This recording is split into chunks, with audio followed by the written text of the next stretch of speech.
Bueno, bienvenidos, buenas noches a todos. Vero Guasi, bueno, bienvenida.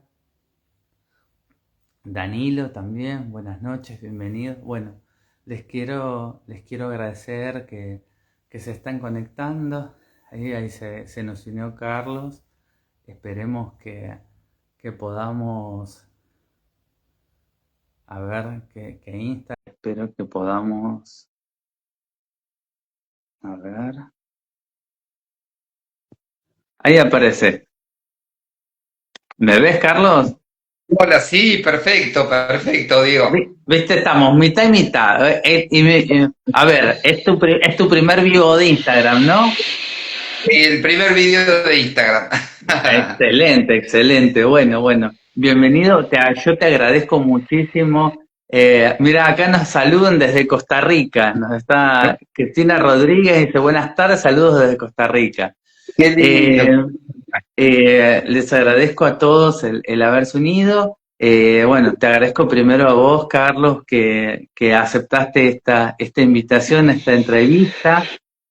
Yo lo que primero quiero hacer es leer una pequeña reseña de quién sos vos para los que no te conocen, que te conozcan. Bueno, Carlos Graíño, psicólogo y psicoanalista, miembro fundador de la Asociación de Acompañantes Terapéuticos de Bahía Blanca en 1997 y cofundador de AATRA en 2003, de la cual fue presidente y ha sido parte activa en el desarrollo y consolidación del campo del acompañante terapéutico como práctica clínica y política.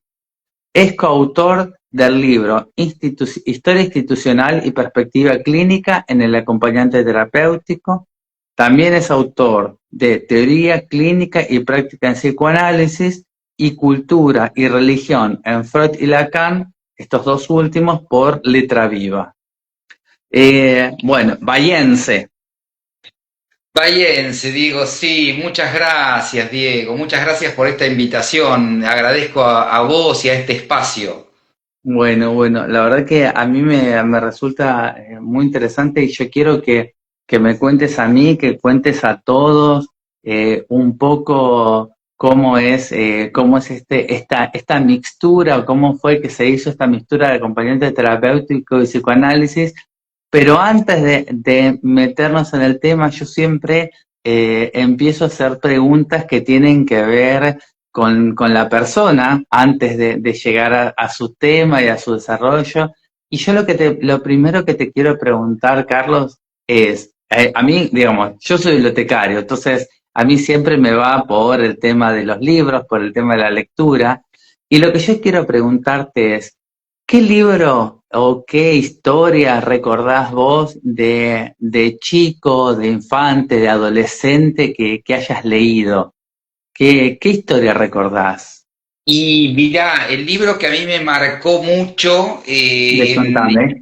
infancia, adolescencia es El Principito, ¿no? Es de Saint-Exupéry, es un libro Sí. que marcó mucho mi vocación por la lectura, ¿no es cierto? Bueno, por pensar de otra manera, o sea, como me abrió un campo muy interesante, ¿no? Así que siempre lo tengo y cada tanto lo vuelvo a leer. Y cada vez que lo vuelvo a leer, también vuelvo a aprender algo nuevo. Es un libro que siempre me deja algo nuevo, que lo puedo leer de distintas maneras en distintas etapas de la vida. Así que en tu pregunta, bueno, te lo puedo resumir en eso, ¿no? ¿Qué En te ese acordás, libro. por ejemplo, de cuando eras chico? ¿Qué parte te gustaba, por ejemplo, del Principito? El Principito tiene como muchas partes, tiene mucho Bueno, jugo, sí, realmente. sí, el zorro, por ejemplo, porque el que habla, ¿no? Y el que dice lo esencial es invisible a los ojos, no es el principito, sino que es el zorro, ¿no? Sí. Y ese zorro cómo nos enseña de pronto tantas cosas, qué sé yo, un montón de cosas que se pueden apreciar de este libro que es muy, muy lindo, muy hermoso, que nos deja tantas enseñanzas, ¿no? Bueno, las enseñanzas del viejo sabio, ¿no? Del renegado este, ¿no? Que se encuentra también, y bueno, todas esas aventuras, y uno se va metiendo en las aventuras, y encontraba, ya te digo, nuevas cosas ahí, ¿no? Alguien que te hablaba de otra manera. Bueno, y a ver algún otro libro que te pueda decir que me haya No, no, dejado una... no, no, no, a ver, ya está, la pregunta ya está, es esa, me encantó. A Claro, ver, el Principito, a ver, ya la respuesta era el Principito, pero bueno, yo te fui preguntando quizás qué otra cosa te gustaba, a ver, el Principito es un libro que todos hemos leído, o la gran mayoría ha leído, y que cada uno, a ver, tiene tanta riqueza que tiene, digamos, cada uno fue tomando cosas distintas, entonces bueno. Vos ya me dijiste, bueno, esto del zorro, por ejemplo, esto lo esencial es invisible a los ojos, que es tan conocido, así que no. Bueno, eso. Yo te quiero preguntar por otro lado. Vos, de adolescente o de joven, ¿escribías? mirá, siempre me gustó escribir, pero escribía más que nada a veces poesía, ¿sí? De pronto en momentos, específicamente en los momentos de angustia, ¿no? Cuando estaba atravesando algún momento angustiante en la adolescencia, escribía poesía, me encantaba por ahí crear poesía. Eh, transmitir de pronto, no sé, canciones a mis amigos. Siempre me recuerdo que yo, mira, particularmente algo paradójico en mi vida. Yo hice colegio industrial, porque a mí siempre me gustaron mucho los autos, a mí me gusta mucho Mirá. también la mecánica, es algo que uno dice que qué raro, ¿no? El psicoanálisis y los autos y la mecánica, pero es algo que siempre me gustó por mi padre, ¿no? Que me lo ha transmitido. Pero claro, yo iba al colegio industrial y tenía más alma de lo que era literatura, lo que era, sí, castellano, literatura en Sí, ese sí, todas las momento, ciencias sociales. historia, claro, historia. Y las materias de física, matemática, las muy específicas, termodinámica, esas no me interesaban tanto. Entonces yo sabía que, digo, esto yo no voy a ser ingeniero, ¿no? No sé qué seré, pero ingeniero seguramente que no. Y eso me iba dando cuenta en la medida que avanzaba el tiempo. Y bueno, y en un momento estábamos en una clase ¿cómo se llaman estos? Tableros de dibujo, ¿no? Sí. Y la clase era con un profesor que era medio bravo, que nos daba resistencia de materiales y estática y resistencia de materiales, que era una materia bastante brava, porque tenía mucho de matemática, de física, y yo la verdad que me aburría con esa materia. Entonces, un amigo estaba enganchado con Sui Generis, recién se enganchaba con Sui Generis, y no conocía mucho las letras, y yo le había pasado algunos discos, y me dice, ¿cómo, vos sabés la canción, la letra de Canción para mi muerte? Le digo, sí, sí. Entonces agarré y me puse en el tablero a escribir. Hubo un tiempo que fue hermoso y fui libre de verdad, guardaba todo mi sueño en Castillo de Cristal. Bueno, y estaba muy entusiasmado escribiendo eso, y el profesor habrá dicho, ¿y este qué está tan entusiasmado? Y por ahí agarra y se acerca y me dice, bueno, está escribiendo lo que corresponde, dice, porque esta es la muerte de su materia, porque acaba de tener un cero, me dice. Me muero, Este, me muero. Así que siempre, viste, todo lo que fue poesía o esas cosas así, donde se podía transmitir algo a alguien, me interesaban. Sí, sí, sí. No, no, Este, hermoso, hermoso, Carlos, hermoso. Yo te pregunto, ¿cómo descubriste el psicoanálisis? Ahora, que estamos en ¿cómo descubriste el psicoanálisis? A ver, primero te quiero preguntar otra cosa. A ver, yo me acuerdo, las escuelas de los industriales tenían todas orientaciones. El tuyo que era mecánica automotriz. Mecánica, exacto, técnico en automotores, exactamente. Mira, Sí, mirá sí, vos. sí. Sí, sí, tremendo, bien específico de autos. Bueno, a ver, Bien, contame ahora, ¿cómo descubrís el psicoanálisis? A ver, ¿cuándo es la primera vez que vos escuchás algo de psicoanálisis? qué hermosa pregunta, qué hermosa pregunta. Mira, yo venía, imagínate, de un colegio industrial. Yo hice el colegio industrial desde el año 76 que se produce el golpe de Estado hasta el Sí, año 81, es decir, en plena dictadura, ¿sí? O sea que vos imaginate que de psicoanálisis y menos en un colegio industrial era imposible saber nada, ¿sí? Dentro de mi familia no había nadie que estuviese relacionado con el tema de la psicología, ¿sí? Bueno, a mí me toca en el año eras un 82, alien, eras un alien. totalmente, totalmente. A mí me toca en el año 82 incorporarme al ejército y estar en el conflicto de Malvinas, en la frontera con Chile. Yo soy un veterano continental de la guerra de Malvinas, porque Mirá estuvimos vos. en la frontera con Chile en el año 82, a punto de entrar a combatir con Chile porque estábamos amenazados, estábamos en Esquel, ahí al lado de la frontera. Sí, Bueno, fue un año muy nefasto, ¿no? Vuelvo del servicio militar y en Bahía Blanca a mí me tocó siempre estas cuestiones, viste, de ser pionero, pero no porque yo me lo proponga. Entonces, vuelvo del servicio militar, no había psicología en Bahía Blanca, la carrera de psicología no existía, y resulta que digo, bueno, voy a estudiar ingeniería, no me quedaba otra que meterme en la Universidad Tecnológica, conseguirme algún laburito y estudiar ingeniería. Y en eso mi amigo, un psicoanalista que nos criamos juntos con él desde los 3 años, es un psicoanalista, se llama Gustavo Restivo, somos amigos y como hermanos.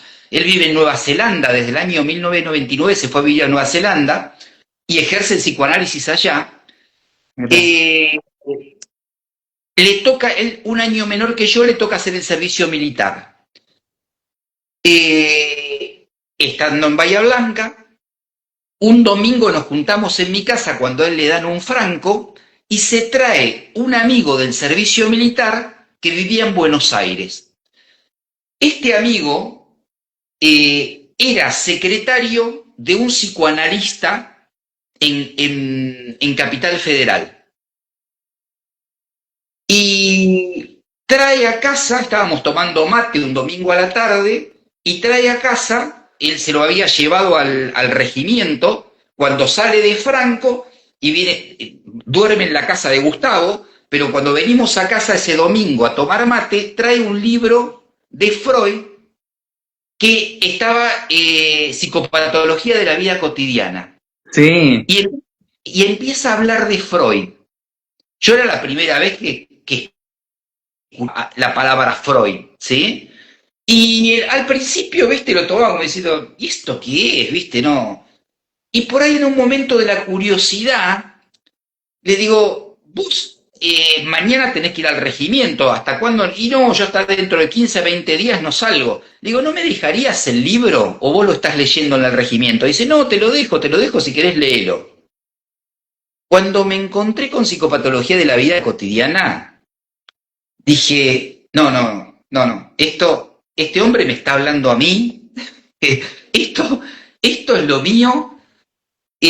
Cuando volvió, este muchacho Luis Álvarez se llama, cuando vuelve Luis, le digo, ¿dónde se estudia esto? Y me dice, y no, para estudiar esto tenés que estudiar psicología. Entonces, digo, bueno, trabajaba en Entel yo. mira. Entonces me pido en Pero, a Entel. ver, te pregunto una cosa antes. ¿Él Sí, era el secretario de quién? ¿De qué psicoanalista? sabes que no me acuerdo, sabes que no me Ah, acuerdo. De un psicoanalista, pero no me puedo acordar de qué psicoanalista. bueno, Eh, no importa, no importa. A ver, ya está, retomamos. Trabajas en eh, Entel. Trabajando en Entel, digo, bueno, me voy a pedir un traslado a Buenos Aires. Yo quiero estudiar psicología como sea, ¿viste? Y en Entel no me dan esa posibilidad. En negociaciones con el gremio me dicen, mira, lo que más podemos hacer es que te vayas 3 meses en la Universidad Kennedy. En los 3 meses de verano podías cursar las materias de primer año, por ejemplo, gente que eran 6 materias en primer año. Entonces había gente que había cursado 4 y le habían quedado 2 colgadas. Entonces decía, bueno, en el verano aprovecho y curso esas 2 que no hice en el año. Yo me Claro. fui 3 meses, me dieron una adscripción, digamos, ¿no? Por 3 meses en Entel, y me fui y dije, yo me voy a hacer el primer año, sea como sea, y después Dios dirá. Bueno, me voy a la Universidad Kennedy, me anoto en las 6 materias, estudiando y trabajando, meto las 6 materias, no me preguntes cómo, pero bueno, viste, tenía toda la libido puesta ahí. Bueno, Sí, sí, a ver, realmente toda la pasión. Acá está Cristina Rodríguez, dice, qué hermosa forma de encuentro con su pasión. Ahí están describiendo el comentario. tal cual. Y vos sabés que agarro y mirá la casualidad, ¿no? Que me encuentro en teoría de la educación, que era una de las materias, el primer día que yo llego a Buenos Aires, había cerca de 150 personas en el aula, el subte se demoró, llegué 15 minutos tarde a la clase, y había un asiento, un flaco me hace así como diciendo que hay un lugar. En el medio del aula me siento. Me pongo a hablar en el recreo, me pongo a hablar con este muchacho y le cuento esta que te estoy contando a vos ahora y que le estoy contando a ustedes. Y le digo, lamentablemente puedo hacer nada más que el primer año porque después me tengo que volver a Bahía Blanca. Me dice, yo soy el sobrino de la vicedirectora de la Escuela de Psicología. Dice, voy a hablar con mi tía. Bueno, le cuenta a la tía, la doctora María Teresa Fernández Lagos, y la tía cuando escucha eso del sobrino, le dice, decile que venga a hablar conmigo. Voy a hablar con ella y me dice, cuando fundamos la Universidad Kennedy, yo me acuerdo, no se utilizó nunca, dice, pero había un artículo de alumno vocacional, que si estás a más de 200 kilómetros de Buenos Aires, podés venir a rendir parciales, entregar prácticos, rendir finales, sin tener que cursar. Desempolvaron digamos, la fundación de la Kennedy y paso a ser el primer alumno vocacional de la universidad en el año 85. Es decir, No, la Kennedy tremendo, tremendo. Así que fuiste el primero alumno vocacional. de la universidad. Esto abre a que lo comento en Bahía Blanca y profesoras de psicología que habían hecho el profesorado en un instituto que se llama Juan 23 acá en Bahía Blanca, Sí, que querían hacer la licenciatura, se puedan enganchar en este proyecto de alumnos vocacionales y pudiesen obtener la carrera, la licenciatura en psicología. Entonces nos empezamos a sumar varios de Bahía Blanca. Abrimos este camino. ¿A quién conocemos cuando tenemos en cuarto año psicología profunda? A Alba Flesler. mirá, Conocemos a Alba Flesler, que era profesora nuestra de psicología profunda. claro, obvio. Bueno, nosotros nos encantaba Alba, como nos transmitía Lacan, Sí, sí, sí. y le dijimos a Alba que por qué no venía a Bahía Blanca a dictar seminarios de Lacan. porque en Bahía Blanca no se dictaban seminarios de Lacan en ese momento. Alba empieza a viajar en el año 86 a Bahía Blanca. Y en el año 92, ya en el 91, Alba dice, yo no voy a venir más a Bahía Blanca a dictar seminarios. Ya hacía 5 años que estaba viajando. Hacía 5 años nos había ido formando. Nosotros todavía, yo me recibí de psicólogo en el 88, a mí me llevó 4 años, y un año menos me llevó la carrera, porque en el verano del 85 hice esas 6 materias, y uno del 85 hice el segundo año. Hice 2 años en uno, digamos. Bueno, cuando Alba venía, estábamos en el 86, todavía no éramos psicólogos. En el 91, cuando Alba dice, yo no voy a seguir viniendo, por ahí pueden invitar a otras personas, quedamos 5 personas, porque éramos varios los que sosteníamos los seminarios de Alba. Nos reunimos como 25 en un bar y dijimos, vamos a agarrar y vamos a hacer una institución para traer psicoanalistas de Buenos Aires. Yo había estado en la reunión lacanoamericana de psicoanálisis en Montevideo en el 91, y había una institución que había ido a esa reunión lacanoamericana que se llamaba Seminario Freudiano Mar del Plata. No existe más ese seminario, esa institución. Entonces, cuando nos reunimos los 20, dijimos, vamos a traer gente de Buenos Aires, pero que no sea Carlos Graíño, fulano, mengano, que sean una institución. Y yo tiro el nombre. A mí me gustaría la palabra, porque Alba nos dio seminarios durante estos años. Me gustaría la palabra seminario freudiano, porque era seminario referido a Freud, articulado con Lacan. Bahía Blanca, copiando un poco la idea de Mar del Plata. Cuando yo digo esto, se levantan del bar, se levantan 15 o 16 y se van directamente. Quedamos 5. ¿Pero por qué se van? ¿Qué pasó? ¿Se molestaron? ¿Se enojaron? ¿Qué onda? Se enojaron, es decir, como diciendo, no, es una herejía lo que están haciendo. Y era una herejía. Quedamos María del Valle Castro, Patricia Piccini, Laura Guterman, ¿la ubicás a Laura? Mira, está saludando Laura ahora. Sí, la ubico y está saludando acá, está poniendo hola, acaba de unirse. Hola Laura, ¿cómo estás? Una gran amiga de toda la vida, imagínate. Liliana García y yo.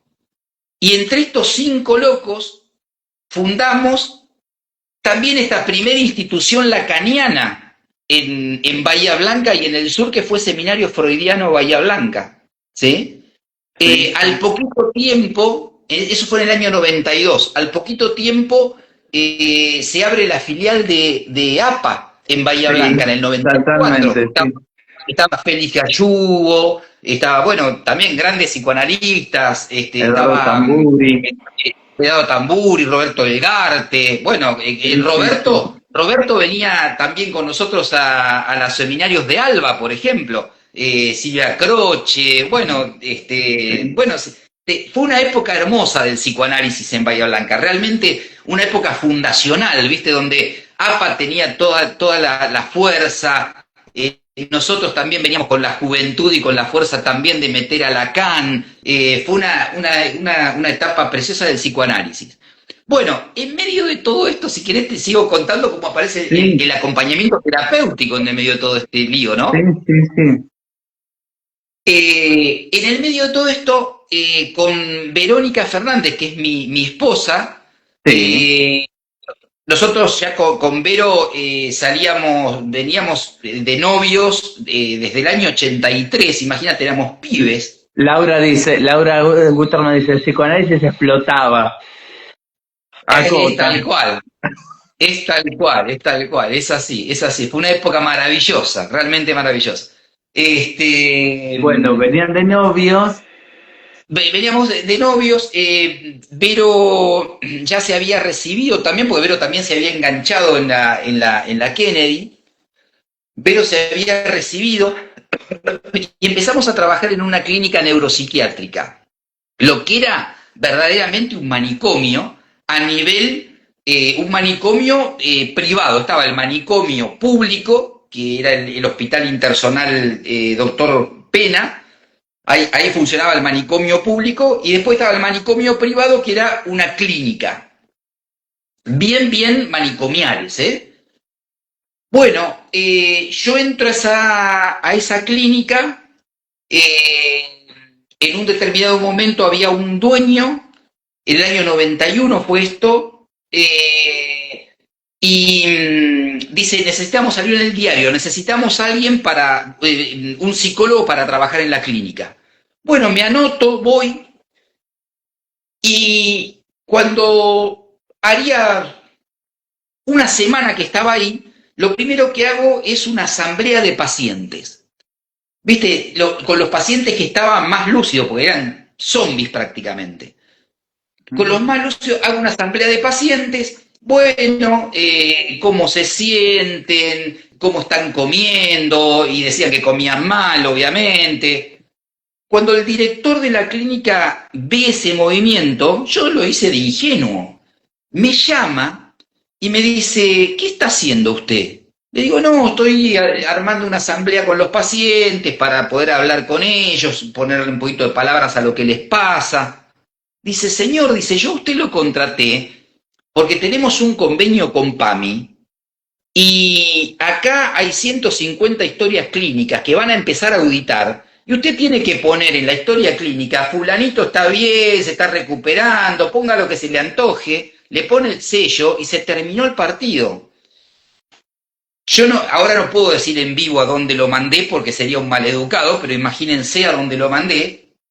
Digo, me quedaré sin laburo, pero no me importa, me fui al demonio. Bueno, me voy de ese lugar, en el año 92, estamos ahí medio con el tema del seminario freudiano, estábamos en todo este tema, me llaman y me dice, mire, lo llamo de la clínica tal.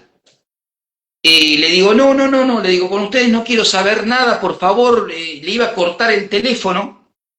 Y me dice, no, escúcheme una cosa, no puede venir, no puede pasar por la clínica. Le vuelvo a decir, le digo, yo por ahí no voy a pisar. Dice, pero escúcheme, le habla el doctor Pinotti, dice, yo soy un psiquiatra, nosotros compramos la clínica con otro médico y con un abogado, somos una sociedad, una SRL, dice, y vimos que usted trabajó acá, queremos que usted nos cuente.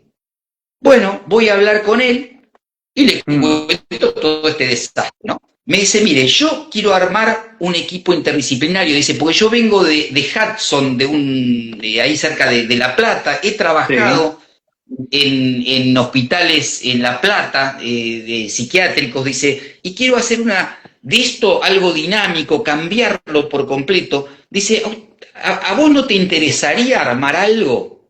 Dice, ahora vienen las vacaciones, dice, pero yo te llamo por ahí en marzo, en el 92 estamos hablando, te llamo y vemos si a vos te interesa.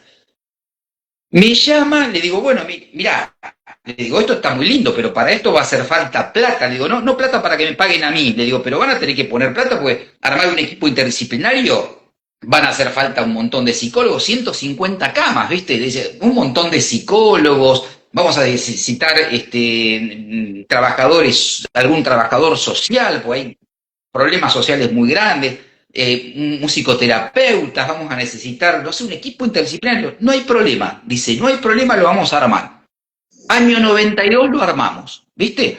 Empezamos a trabajar con Vero, y empezamos a ubicar gente por ahí de nuestra confianza, se armó un lindo equipito, empezamos a trabajar, los pacientes empezaron a estar mejor, y en el año 93 viene Isidoro B, que él es el precursor o el culpable. Yo dije, vos sos el culpable, una vez le dije, vos sos el culpable de todo esto, porque viene Isidoro B a dar una charla sobre psicosis a Bahía Blanca, invitado por el seminario freudiano, y se nos ocurre decirle a Isidoro mirá, ¿por qué no venís, ya que estás en Bahía Blanca, que quisiéramos tener en la clínica donde estamos trabajando una supervisión? Porque él estaba trabajando en la Fundación Brisna con Laura D'Agostino con un proyecto de hospital de día y esto con pacientes psicóticos.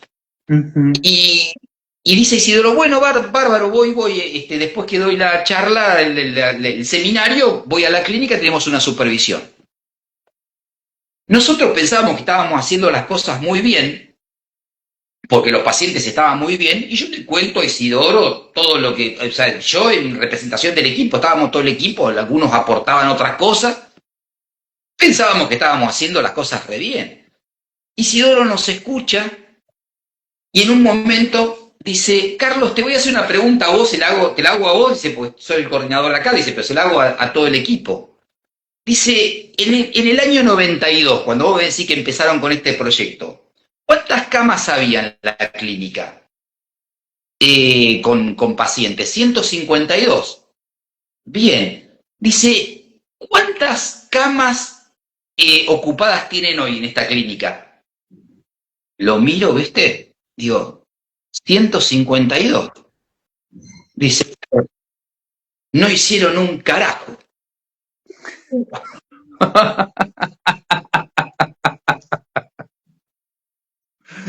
Te mató. Imaginate. Yo dije, bueno, me pongo una verdulería, no sé, voy a vender garrapiñadas al parque de los domingos, me dedico a otra cosa, me dedico a la mecánica ya que soy, ¿no? O hago algo. En ese momento yo viajaba a Buenos Aires cada 15 días a mi análisis personal, estaba haciendo mi formación psicoanalítica, también mis supervisiones, mi análisis, mi formación teórica en Buenos Aires. Me encontraba con Gustavo Restivo, te digo que mi amigo psicoanalista, que él vivía en ese momento, vivía en Lanús, y le comento esto con una angustia terrible, y me dice Gustavo, mira, Carlos, yo estoy trabajando en el hospital Eva Perón de Lanús. Y en este hospital hay unos chicos, te digo chicos porque son alumnos del último año de la carrera de psicología por lo general, que se llaman, yo no sé si algo de acompañantes terapéuticos, no sé cómo, algo así se llaman. Dice, yo voy a hablar con el director y le voy a preguntar a ver si de pronto podés hacer una pasantía para que veas cómo trabajan ellos, porque esto es lo que vos estás necesitando en la clínica. Habla con el director le da el ok y me interné una semana en el hospital Eva Perón de Lanús. A ver, vos estabas en esa época, a ver, en la parte de adolescentes del hospital porque el Evita de Lanús en ese momento creo que lo había formado, no sé si Carlos Tehuel estaba ahí, me parece, en esa época. Parece que sí, pero ellos trabajaban con adolescentes, pero también tenían internación Sí, tenían internación de adultos también. sí, Y sí, sí, trabajaban en sí. el centro con adolescentes, es verdad. Yo los nombres ahora no me los acuerdo. Gustavo seguro que sí, pero bueno, yo estuve muy poquito tiempo, fue, ya te digo, una semana, vi el dispositivo y dije, esto lo tenemos que implementar. Y armamos con Verónica un programa para dar un curso anual en el año 94 de acompañamiento, que le pusimos curso anual de práctica sanatorial y nos gustó el nombre, acompañante terapéutico, porque el acompañamiento terapéutico después nos enteramos que era algo que se venía gestando desde la década del 60, después con la dictadura se había parado todo, y ya en los 80 había empezado, ¿no?, con los primeros libros de Susana Curas de Mauer y Silvia Renitsky, Sí, sí, sí. con también el libro de Gabriel Pulice, digamos, Sí, sí. bueno, y bueno, y así como había algo de bibliografía mínima, y con eso, digo, bueno, con estos libros y más o menos lo que nosotros tenemos de experiencia de la clínica, vamos a dar un curso a los alumnos del Juan 23 que estudian el profesorado de psicología, y que en ese momento ya enganchaban con la Universidad Católica de La Plata y en 1 año y medio más o en 2 años hacían la licenciatura. Bueno, con estos chicos que se anotan en el curso, eran pocos, damos el primer curso de acompañamiento terapéutico en Bahía Blanca en el año 94 y en el año 95 me llama el director del Hospital Pena, el doctor Jorge Gavarini, en ese momento, que estaba con otros 2 directores más, el doctor Taranto y el doctor Santarelli, me llaman y me dicen, ¿usted puede venir? Me llaman a la clínica donde yo trabajábamos. Dice, y ahí mismo en esa clínica dábamos el curso. ¿Usted puede venir por el Hospital Pena?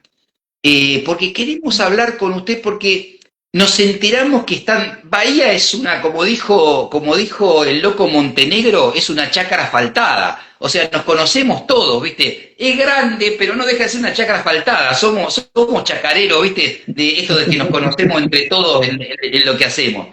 Sí. Y me dice, se entera enseguida esta gente, me dice, están dando un curso de algo, no sé si de algo terapéutico. Le digo, acompañante terapéutico. Dice, sí, ¿qué es eso? Claro, porque no estaba difundido. ¿Usted me puede venir a explicar de qué se trata? Sí, cómo no. Bueno, me invitan con un rico café en el Hospital Pena y les explico un poco lo que estábamos haciendo. Nosotros tampoco sabíamos mucho lo que era el acompañamiento terapéutico, ¿sí? Y creo que en la Argentina tampoco se sabía mucho lo que era, salvo esto que hacía Calina, el doctor Calina, que hacía esto del amigo calificado con los pacientes adictos, ¿no? Pero Es que sí, él que hacía justamente, él especializado en adicciones, él lo hacía por ese tema, él era muy particular. era muy particular, esto era algo distinto, ¿viste? Bueno, y dice, mire, en la provincia de Buenos Aires salió el programa de rehabilitación y externación asistida, PREA, donde los pacientes van a salir del hospital, él no le decía manicomio, pero que era el manicomio, y los que estén en condiciones se van a alquilar casas cerca del hospital y vamos a necesitar estos acompañantes terapéuticos para que empiecen a organizar las actividades cotidianas. Entonces, bueno, ¿quién va a hacer los mandados? Hay gente que hace años que no va al dentista y tiene que sacar un turno en el odontólogo del hospital y alguien que le saque un turno y lo acompañe al odontólogo, otro que tienen que hacer que no abandonen la medicación.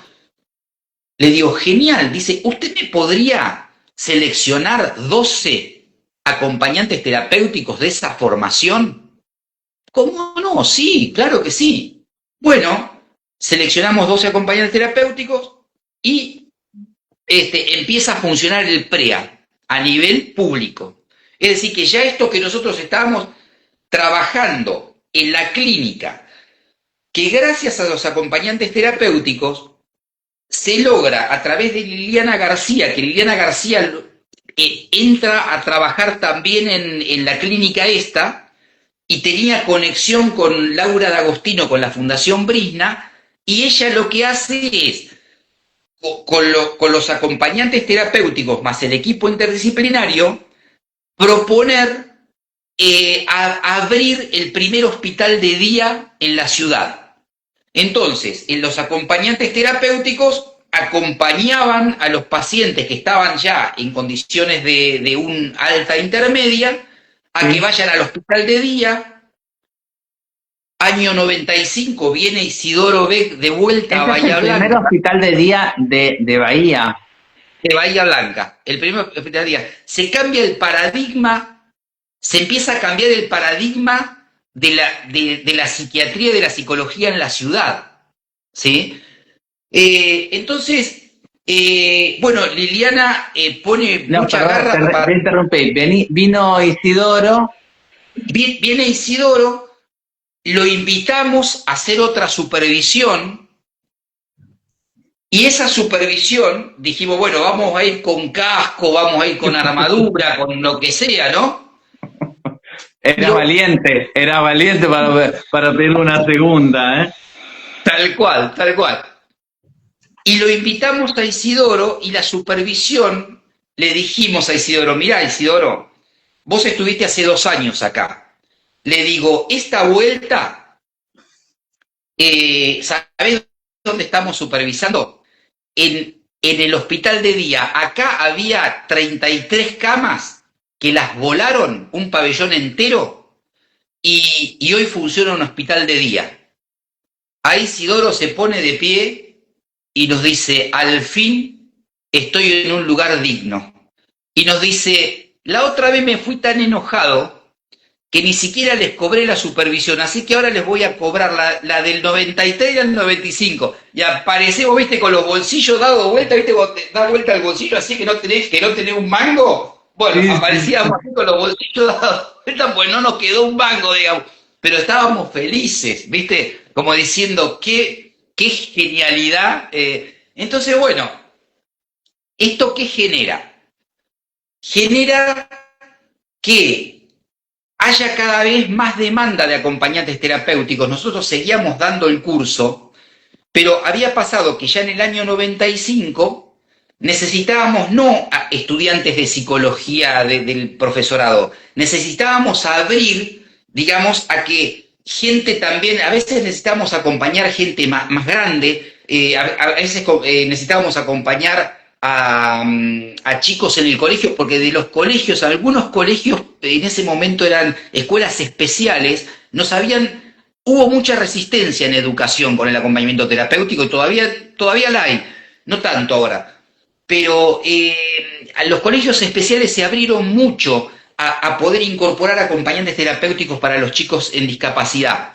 Entonces, también se empieza a trabajar mucho en el tema de discapacidad y necesitábamos abrir, ¿sí?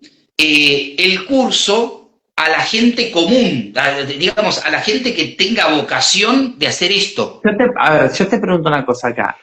A ver, ¿cómo es que, digamos, se iba abriendo? ¿Iba apareciendo la necesidad? ¿Venían las instituciones y les preguntaban y les pedían? A ver, de la misma forma que fue los directores del hospital y que les iban, digamos, del PENA, así que venían de otras instituciones. ¿Cómo es que se abre? ¿Cómo es que crece la demanda? Ahí está. De esa manera, como yo te decía, Bahía Blanca en ese sentido, yo creo que esto pasó porque tuvo que pasar en Bahía Blanca, no sé si hubiese podido pasar en otro lugar, porque esto de la chacra asfaltada que te decía, de que los conocemos todos, en el sentido que corre como reguero de pólvora, ¿viste? Entonces venían de los tribunales de menores y nos pedían acompañantes terapéuticos para el tribunal de menores. Venían de las escuelas especiales y nos llamaban, che, vos sabés que necesitaríamos en la escuela especial. En la Casa del Niño en Villarrosas, que es un barrio de acá de Bahía Blanca, dice, queremos implementarlo como experiencia piloto.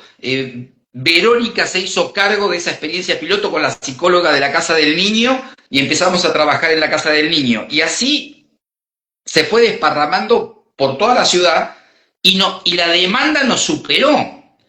Entonces dijimos... Hermoso, hermoso. No, increíble. Increíble porque, viste, cuando vos decís, no, las cosas salen sin que las pienses, ¿no? Entonces dijimos, tenemos que armar una ONG que la llamamos Asociación Civil Línea Vida, Acompañantes Terapéuticos. ¿Por qué Línea Vida? Porque habíamos conseguido una línea telefónica de 3 dígitos para atender el maltrato infantil y la violencia familiar, porque resulta que en esa época, año 97 te estoy diciendo, no había en el municipio, ahora todos los municipios tienen un sector ¿cómo es? De violencia. Familia, la provincia de Buenos Aires, pero en ese momento no había nada, ¿sí? Y entonces nosotros creamos en el Hospital Pena una línea de 3 dígitos y a la tarde íbamos psicólogos a atender en forma ad honorem a la problemática que se iba sumando al llamado, digamos, de la violencia familiar infantil, y los acompañantes terapéuticos actuaban cuando había algún caso de que había que ir a buscar a algún niño a la casa porque había sido golpeado, o había que ir al hospital porque estaban internados. Nos encontrábamos con cada cosa que no te podés imaginar, y empezamos, digamos, a formar esta ONG. Y esta ONG lo que hizo era nuclear a los acompañantes terapéuticos. Una vez que los nucleamos a los acompañantes terapéuticos, salimos a las obras sociales. Bueno, nosotros somos una ONG, tenemos acompañantes terapéuticos, entonces, cuando ustedes tienen que tener una internación, que a veces tienen internado a una persona durante 3 meses porque tiene una depresión o un brote psicótico, tenemos la posibilidad de poner un acompañante terapéutico y que pueda tratarse en forma ambulatoria con el psicólogo, con el psiquiatra y con el acompañante terapéutico. El acompañante terapéutico va a estar en la casa, porque es la clínica, como dice Leonel Dosa, es la clínica de lo cotidiano, el acompañamiento terapéutico, ¿no? Entonces, va a poder estar en la casa, lo va a poder llevar al psicólogo, va a poder controlar que vaya al psiquiatra y siga tomando la medicación y no se vuelva a brotar. Entonces empezamos a hacer convenios con obras sociales, con mutuales, y aparece en el año 2001 un congreso que dice Segundo Congreso Argentino de Acompañamiento Terapéutico, Universidad Nacional de Córdoba. En la revista Agenda Imago, de Letra Viva. Sí. Yo iba a Buenos Aires cada 15 días, como te contaba, me iba a Letra Viva a hablar con Raimundo o con Leandro, ¿viste? Me encantaba ir a Letra Viva, comprar libros, y resulta que aparece en la revista Agenda Imago, Segundo Congreso Argentino de Acompañamiento Terapéutico, Universidad Nacional de Córdoba. Me acuerdo la fecha por algo muy particular, 5, 6 y 7 de septiembre de 2001. El 11 de septiembre fue lo de las Torres Gemelas. Claro. Entonces, digamos, había 2 números de Córdoba y 2 números de Buenos Aires. Como yo viajaba a Buenos Aires seguido, al tuntún, estábamos en una reunión de comisión directiva de la Asociación de Acompañantes Terapéuticos, digo, vamos a llamar a un número de Buenos Aires. Había 2, llamamos a uno, del otro lado, ¿quién me atiende? Gabriel Pulice, gran amigo. Sí. Le digo, excelente psicoanalista, bueno. Yo con él estoy en el programa de radio, yo estoy con él en Pulsión de Radio, los primeros jueves de cada mes, así que yo lo veo, nos vemos seguido con Gaby. Bueno, mira, el sábado pasado nos dio la Diplomatura Internacional en Supervisión para Acompañantes Terapéuticos que organiza la Asociación de Acompañantes, nos dio la clase Gabriel. Y bueno, me atiende Gabriel del otro lado del teléfono y le digo, mire, yo lo llamo de Bahía Blanca, ¿con quién hablo? Gabriel Pulice. Gabriel Pulice, le digo, che, yo leí tu libro, le digo, del acompañamiento terapéutico en la psicosis, le digo, mirá vos, le digo, no, vos sabés que nos enteramos, estamos en una reunión en la Asociación de Acompañantes Terapéuticos, estamos en una reunión, y nos enteramos que hay un congreso argentino, un segundo congreso, le digo, no sé cuándo fue el primero, nosotros pensábamos que éramos los únicos en el mundo y parece que no lo somos. Le digo, contame un poquito. Dice, ¿cuándo venís a Buenos Aires? Le digo, el martes. Dice, bueno, te espero en mi consultorio y charlamos. Dale, buenísimo, Gabriel. Esto fue un viernes, ponele. Yo el martes me fui al consultorio de Gabriel. Me recibió Gabriel con Francisco, que era su gato. Así que bueno, con un rico café. Y empezamos a charlar. Y cuando yo le cuento de que somos una asociación de acompañantes terapéuticos, me dice, pero Carlos, que teníamos convenios con obras sociales, que trabajábamos con el PAMI, con IOMA, con obras sociales sindicales, prepagas, que estábamos... Dice, esto es inédito, Carlos, dice, porque esto no existe en ningún lugar del mundo. Dice, a ver, sería importante que ustedes en el Congreso puedan presentarse como asociación de acompañantes terapéuticos. Le digo, Gabriel, ¿cuánto fue el primer congreso? Dice, mira, el primer congreso fue un congreso que se hizo en el año 94, con gente de la UBA, con gente de la Universidad Nacional de Rosario, y nos reunimos en Buenos Aires e hicimos un primer congreso donde están las actas. Dice, pero esto va a ser, digamos, va a ser más grande porque ahora hay internet y va a venir gente de distintos lugares del país, va a venir gente de otros lugares del mundo, seguramente esto va a ser un encuentro hermoso. Bueno, empezamos a tener contacto con él y en el Congreso conozco a Federico Manson, que fue el primer presidente de ATRA. Federico era un apasionado del acompañamiento terapéutico. Federico había trabajado con Kalina en un primer momento y se había formado con Pichón Rivière. Él era un apasionado del acompañamiento terapéutico, estaba distanciado de Kalina, por cuestiones distintas, ideológicas, ¿viste? De pensamiento, de cómo pensar la salud mental. Y, y bueno, y con Federico empezamos a hablar en el Congreso de Córdoba, y a mí me toca estar con Federico Manson en una mesa redonda que era acompañamiento terapéutico e institución. Éramos tres en la mesa redonda. Yo me acuerdo que habló primero, ese libro se llama Eficacia Clínica del Acompañamiento Terapéutico. Gabriel Pulice es uno de los compiladores y está ese libro, son las actas de ese congreso. Yo no me acuerdo con quién estábamos en la mesa redonda. Mientras hablaba la otra persona, con Federico Manson, estábamos diciendo, che, escúchame, Carlos, dice, esto es un éxito, porque siempre quedó esta idea, este congreso es un éxito. Federico dice, este congreso ya es un éxito.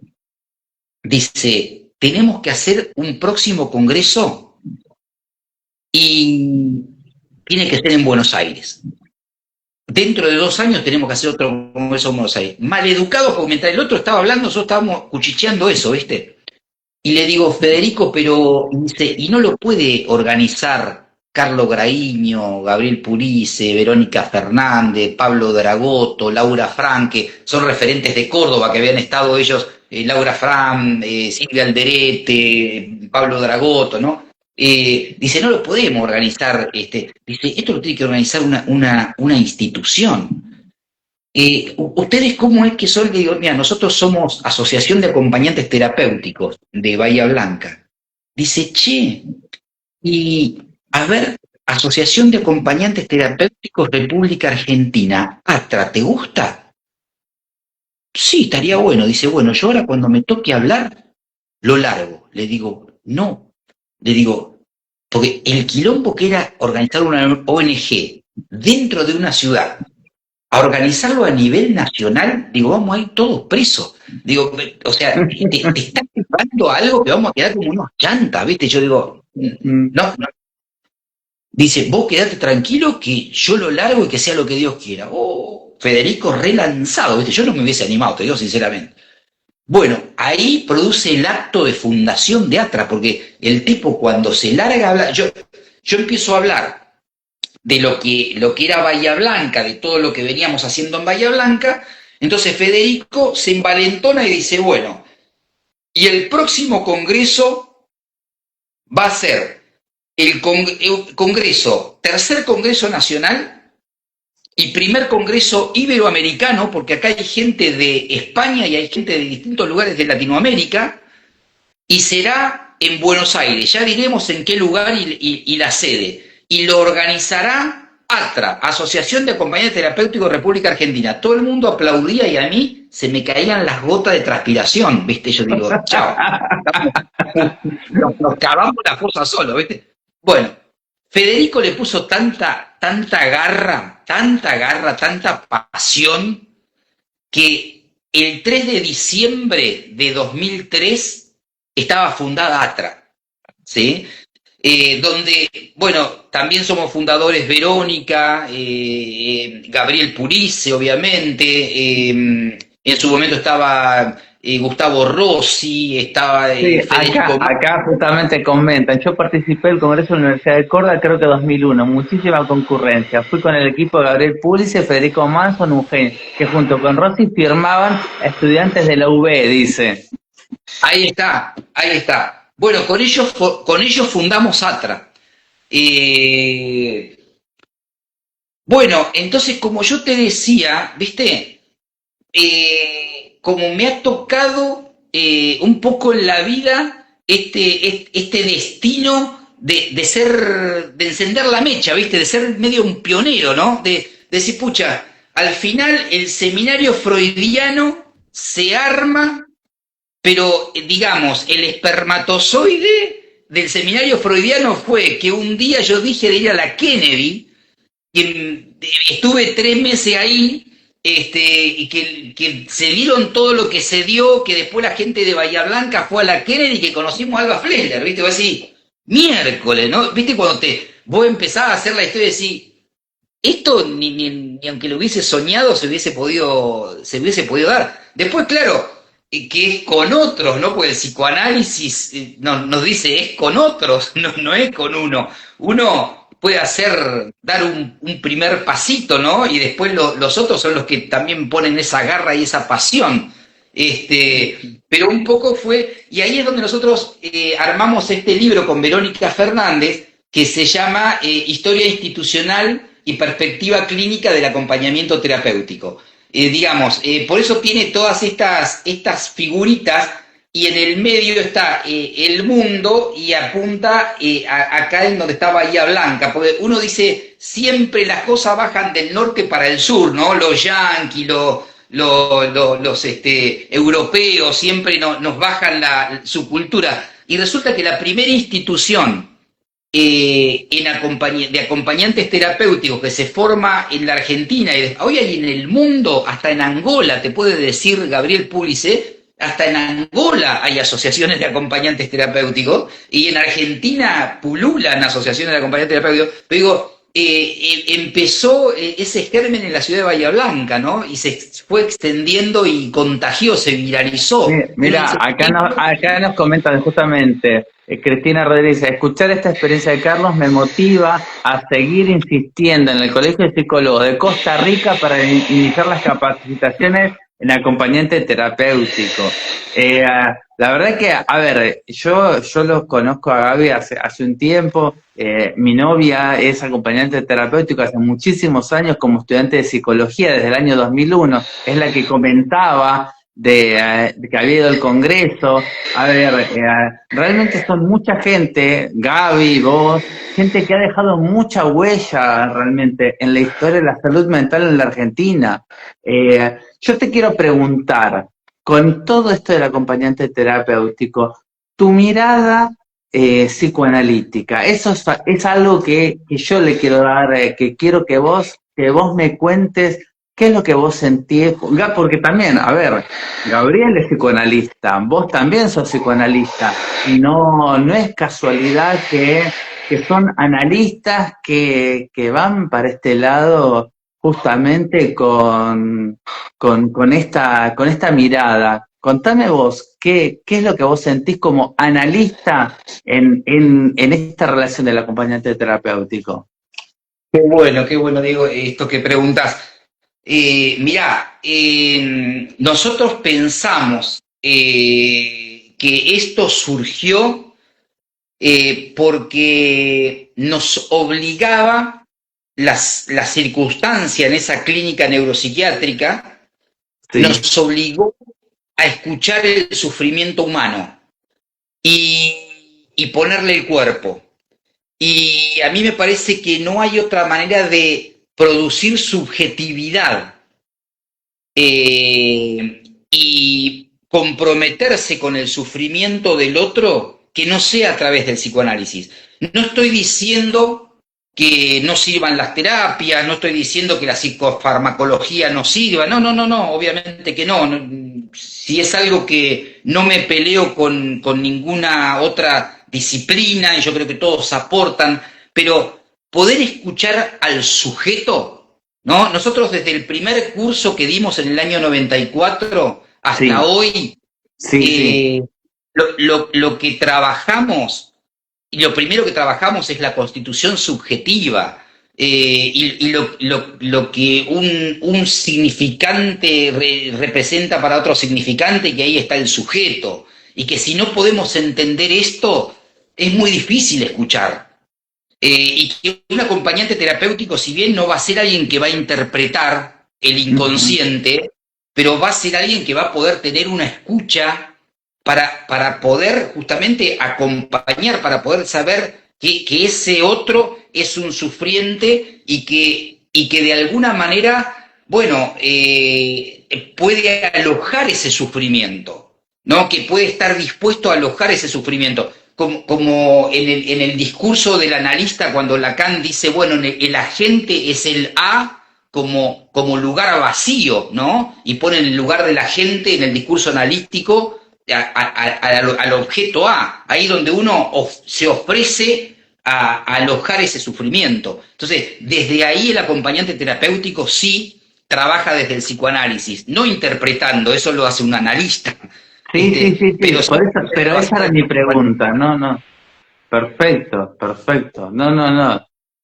Porque, bueno, justamente creo que es tu mirada en este sufrimiento y en este un otro, ¿qué era lo que te despertaba a vos? Así que esa era mi pregunta.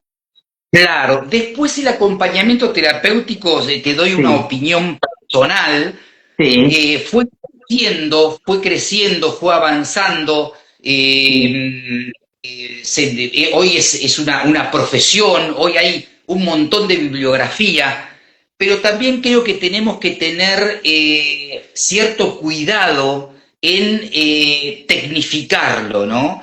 Hoy el acompañamiento terapéutico está cayendo en una tecnificación que a mi gusto lo aleja mucho del psicoanálisis, y lo pone muy al servicio de, sin desmerecer, del trabajo social, que está bien, pero a ver, el trabajo social tiene que hacer trabajo social. Y el acompañante terapéutico tiene que hacer acompañamiento terapéutico. Y yo creo que el acompañante terapéutico no es un trabajador social, no está al servicio de lo específicamente totalmente comunitario, eso es más para un trabajador social.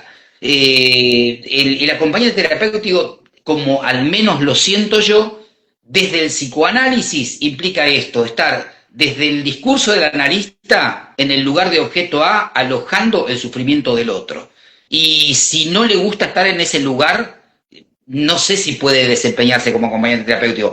Puede llamarse acompañante terapéutico, puede tener una tecnicatura, una licenciatura, un doctorado, un diplomado, pero está haciendo otra cosa. claro. No, no, Sí. me encanta, a ver, me parece importantísimo la distinción que vos haces, porque digamos, acá vos te ubicás muy bien como los tres lugares, el lugar del analista, el lugar del acompañante terapéutico y el lugar del trabajador social, que son completamente distintos, pero bueno, me gusta esto que vos decís, bueno, eh, qué lugar tiene el acompañante y bueno, bueno, cómo tu mirada y cómo tu escucha analítica fue a ver, yo creo que potenció o que dio lugar a esto. Para que yo veo que pasan preguntas, nosotros estamos hablando y yo veo que escriben, entonces dame un segundo que quiero leer, a ver, wow, me emociona, fui al primer congreso de Bahía Blanca, no siendo de allí, marcó mi vida, esto lo cuenta Sandra Fernández, yo no siendo de allí marcó mi vida, sé que por aquellos tiempos mi vida estaba atravesada por el dolor, lo que escuché, viví y aprendí fue único. Después, alguien más dice acá, Munay Kiser. Yo estuve en Sihuas, Perú. Trabajé como acompañante desde lo grupal hacia un niño con autismo y sus hermanos y amigos. Fue una experiencia maravillosa. Acá Cristina Rodríguez dice, me parece que el acompañante terapéutico se alimenta de la ética psicoanalítica, el respeto por la subjetividad del otro. Qué lindo, qué lindos comentarios. Sí, vos fíjate que hoy el acompañante terapéutico, lo que trabaja en el campo de la discapacidad hace que los niños, las niñas puedan estar dentro de los colegios incluidos. Es impresionante lo que se ha expandido y lo que por eso digo, no ha cambiado el paradigma, ¿no? Me Totalmente. parece que no se podría haber pensado la salud mental o no se puede hablar de desmanicomialización sin pensar en la figura del acompañante terapéutico. Así que sí, esto que cuentan, bueno, cuando ella dice en Bahía Blanca, para nosotros fue un orgullo muy grande porque el primer congreso internacional de acompañamiento terapéutico se hace en San Pablo. Por un problema de salud, Vero y yo no pudimos viajar y viaja Luciano Cucci, que es un compañero nuestro de la comisión directiva y docente de la Asociación de Acompañantes Terapéuticos hace muchos años, y Ujú. Luciano viaja a San Pablo, y en San Pablo le dicen, Luciano, dice, el próximo Congreso de Acompañamiento Terapéutico va a ser en el año 2007, no vamos a esperar 2 años. Y lo que estamos proponiendo es que como Bahía Blanca es la primer institución de acompañantes terapéuticos en el mundo, el segundo Congreso Internacional no puede ser en otro lugar que no sea en Bahía Blanca. Me llama Luciano, yo me acuerdo que estaba atendiendo mi consultorio, cuando veo un llamado de Brasil me asusté, le dije a mi paciente que por favor me espere, me fui al pasillo y Luciano me dice, si estás sentado, porque le digo, ¿qué pasó Luciano? ¿Te pasó algo? Yo pensé que le había pasado algo a Luciano. Dice, no, a mí no me pasó nada, ¿estás sentado? Y le digo, bueno, dale, sí, estoy sentado. ¿Qué te pasó? Dice, no, mirá, nos están proponiendo hacer el año que viene el segundo Congreso Internacional de Acompañamiento Terapéutico en Bahía Blanca. Le digo, ¿vos estás loco, Luciano? Dice, sí, pero yo no sé qué decirle. Y no sé qué. Y bueno, le digo, mira, Luciano, ¿viste cuando te sale? Decile que sí y que Dios nos ayude, ¿viste? Bueno, eh, y pudimos hacerlo en la Universidad del Sur y en un instituto, en ese momento nosotros dábamos los cursos en un instituto superior Pedro Goyena de acá de Bahía Blanca, y entre las aulas de la Universidad del Sur y el Instituto Superior Pedro Goyena hicimos el Congreso Internacional, por eso me emociona mucho cuando ella dice que estuvo acá en Bahía Blanca, fue en el año 2007, realmente fue muy emotivo y para nosotros también un reconocimiento muy lindo, ¿no? Del campo del acompañamiento, ¿no? No, no, hermoso, hermoso todo lo que contás, Carlos. Creo que es una historia que hermosa y que valía la pena por lo menos ser contada, que quede registrada y que, bueno, yo te quiero, a ver, yo tengo más preguntas para hacerte. ¿Vos querés contar algo más de esto de acompañante terapéutico? Porque la verdad que yo las preguntas que me las fuiste contestando todas, así que yo no, de acompañante ya me contaste todo. No sé si vos Sí, querés contar algo de acompañante que quizás haya quedado. Me gustó mucho esto, te digo, repito otra vez, la parte de la diferencia entre psicoanalista, acompañante terapéutico y trabajador social. Eso me encantó, esa distinción. sí, sí, sí. No, ¿Sabés que yo creo me quedo pensando en que una cosa? Eh, Qué importante, como vos lo decís, lo del cambio de paradigma. Eh, Hace un par de semanas hice la entrevista a Jorge Cantis, que era especializado en discapacidad, y cómo él hablaba de un nuevo, digamos, un nuevo paradigma en esto de discapacidad, donde no se hablaba de inclusión, sino realmente de convivencia. Y pienso en esto, qué importante que son los acompañantes terapéuticos para una real convivencia, porque no es una inclusión, sino realmente convivir todos, discapacidad y, digamos, toda otra situación donde puede intervenir un acompañante terapéutico. exactamente, es así como decís, digo, es convivencia, ¿viste? Por eso yo hacía referencia a este acompañante terapéutico, él también es psicólogo, que vive en Barcelona, él es brasileño, pero vive en Barcelona, que es Leonel Dosa, y cuando él habla que el acompañamiento terapéutico es la clínica de lo cotidiano, ¿no? Y Sí, ahí donde uno está, ahí en esto que estás diciendo, ¿verdad? Que no es la inclusión, sino que es la convivencia, convivís ahí con la familia, con la persona que estás acompañando, con las actividades que realiza, es una convivencia realmente, sí, sí, sí, sí. En ese sentido es maravilloso. es maravilloso poder, no sé, presenciar o nosotros vivir un cambio de paradigma, un cambio de pensamiento que sea este. Así que, bueno, yo te agradezco a vos, Carlos, que en todos estos años y todo este trabajo que vos hayas hecho tantas cosas como para que también sea este paradigma así. Así que, bueno, yo te lo agradezco. La verdad que me parece algo maravilloso. Yo te quiero seguir preguntando. Vamos a hacer unas preguntas. Si no fueras psicoanalista, ¿qué otra profesión te gustaría ejercer? No vamos con mecánico, ¿eh? No, mecánico lo sacamos, ¿eh? Mecánico Sacamos mecánico. automotriz, no. Saquemos mecánico. Mirá, yo en un momento estuve interesado también por la abogacía y estuve también interesado por algo que sería más técnico y no creo que hubiese sido bueno. En la abogacía creo que me hubiese defendido, como por ahí me puedo defender dentro del psicoanálisis. Eh, pero no hubiese sido bueno en la odontología. ¿Viste? Me gustaba la odontología, pero ¿sabes qué pasa? Que soy muy torpe con las manos, soy torpe. No, viste, yo tengo que cambiar un foquito en mi casa y seguramente que lo rompo. Entonces, no creo que hubiese sido bueno sentido. Pero la abogacía era algo que me gustaba porque también me gustaba leer. Mi padre había sido un abogado frustrado porque no pudo estudiar, las circunstancias de la vida lo llevaron a que no haya podido recibirse de abogado. Era un hombre muy lector, le gustaba muchísimo leer y le gustaba también, era un hombre muy muy justo, ¿no? De ayudar al prójimo, de ayudar a ese que lo necesitaba, al minusválido, ¿no? Y, y siempre me lo transmitía.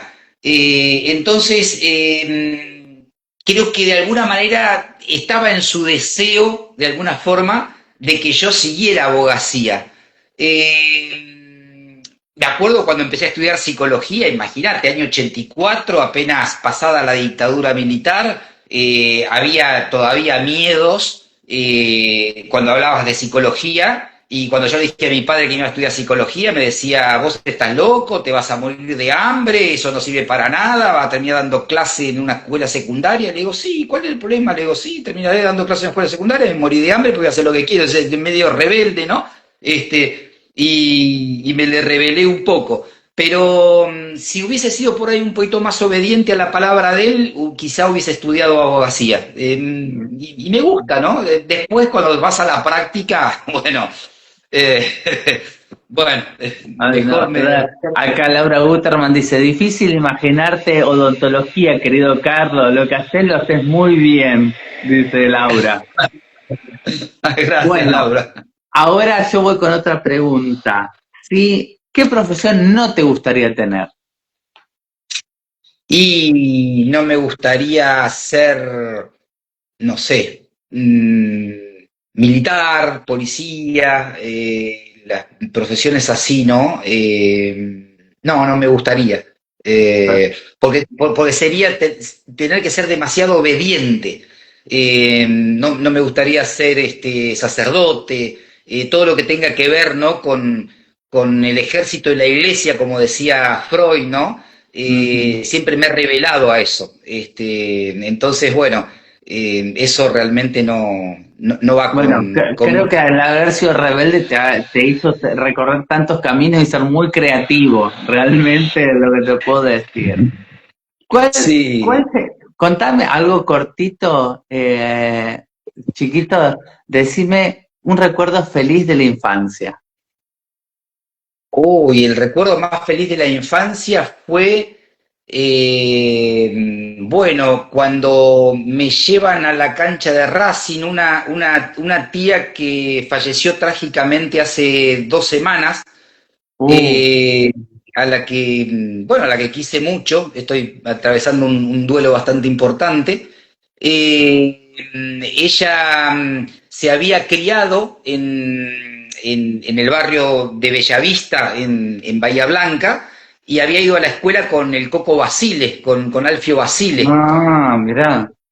Y yo soy, mi papá era hincha de Racing, y bueno, yo tuve bastante contacto con el Coco, porque resulta que un día mi tía me lleva a Buenos Aires, yo era chico, debía tener 11 años, y el Coco estaba dirigiendo Racing, y se acerca a la cancha, nos acercamos a un entrenamiento un sábado, dice, capaz que tenemos suerte y lo encontramos realmente, y cuando la saluda a mi tía, que eran compañeros de escuela, dice, no, este es mi sobrino, yo estaba con una camiseta de Racing, dice, este es mi sobrino, dice, y quería conocer a vos, y es fanático de Racing, y dice, bueno, ¿qué está haciendo ahí? Dice, decirle que venga para acá. Y estaba, bueno, Cejas fue, creo que el mejor arquero que tuvo Racing junto con Filiol en la historia del club.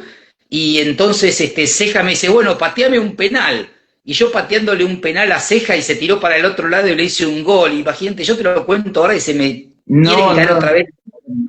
Creo que no sé si fui más feliz que ese día, ¿no? no, Sí, sí, no, fue me imagino, sí, sí, sí. Además de y esta edad y todo lo que es. sufro a Racing ayer, no sé cómo no me morí de un infarto cuando jugó con Peñarol, que fue terrible. A ver, pero decime cómo no te fuiste contento cuando hizo el tercer gol. Ay, es terrible. Estábamos con mis hijos y nos abrazábamos y nos caímos los tres al piso de los abrazos. Imagínate, sí, lo seguimos sufriendo. Y hoy fui a dar clase a la universidad y anoche dormí con la camiseta de Racing y me fui abajo de la camisa, tenía la camiseta de Racing y le decía a los chicos, no me la pude sacar, chicos, discúlpenme, pero no me la pude sacar. Apasionado del psicoanálisis y de Racing. Ay, me muero. Bueno, vamos con las últimas preguntas. Tenemos en este momento la máquina del tiempo.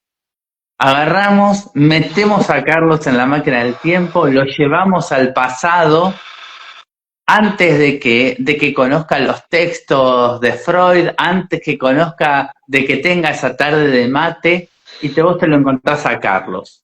¿Qué le decís? ¿Qué consejo le darías?